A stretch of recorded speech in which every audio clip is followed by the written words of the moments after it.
Dear students, how are you? We are doing class 9th subject science and new topic I have started cell of biology.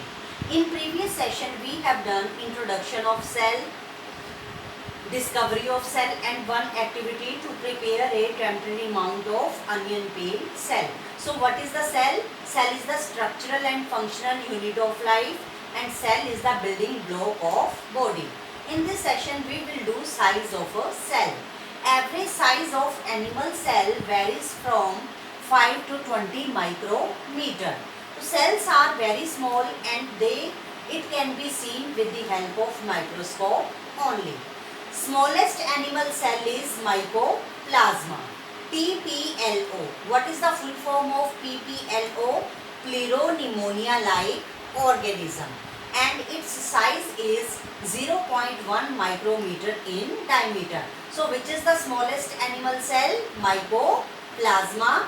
PPLO, Pneumonia-like organism, and its size is 0.1 micrometer in diameter. And which is the largest animal cell? Largest animal cell is egg of ostrich and its size is 15 centimeter in diameter. And which is the longest cell? Nerve cell is the longest cell. Next one is shape of a cell. An organism can have cells of different shape. किसी भी organisms में अलग अलग shape की cell हो सकती है. तो shape of cell is variable और वो किसके ऊपर डिपेंड करती है? सेल की शेप चेंज होती रहती है and it depends on number 1 external and internal pressure and number 2 function performed by cell. तो shape of cell it may be flatten, cuboidal, columnar, spherical, rounded and slipper like. Now I am giving you example. It is the structure of amoeba. Amoeba changes its shape. It has irregular shape. So this is the pseudopodia or false feet in amoeba. So amoeba has irregular shape and it is a paramecium. Paramecium it has slipper-like shape and it is a nerve cell which is elongated in shape. So shape of cell is variable and it depends on external and internal pressure and functions performed by cell. Next one is number of cell. On the basis of number organisms are, अगर हम number के base पे organisms को classify कर सकते हैं unicellular organisms and number 2 multicellular organisms. So what do you mean by unicellular organisms? Organisms that are composed of one cell only.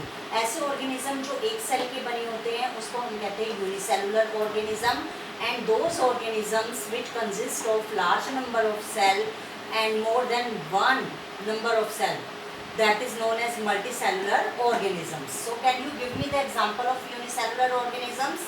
Amoeba, paramecium, euglena, chlamydomonas and bacteria. All these organisms are unicellular organisms because they are composed of one cell only. And example of multicellular organism is plant, animal, fungi and human being.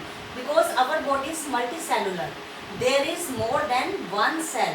Cell combine to form tissue, tissue combine to form organ, organ combine to form organ system and organ system combine to form human body. And number second is all activities of the organisms are performed by a single cell in case of unicellular organism. Because they are composed of one cell only, so that's why all activity of organisms are performed by single cell.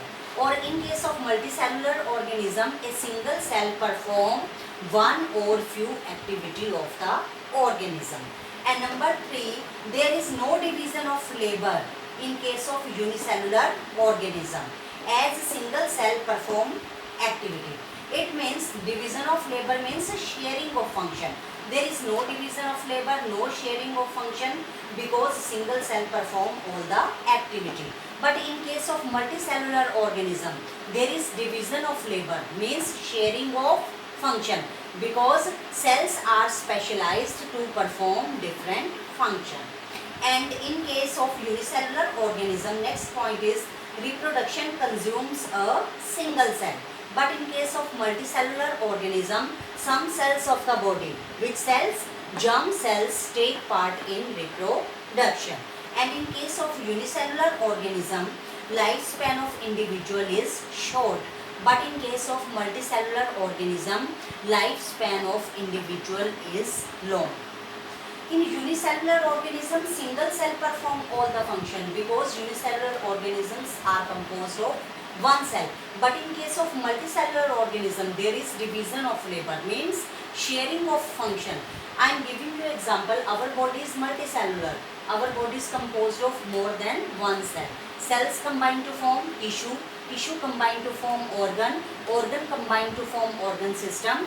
And organ system combine to form human body.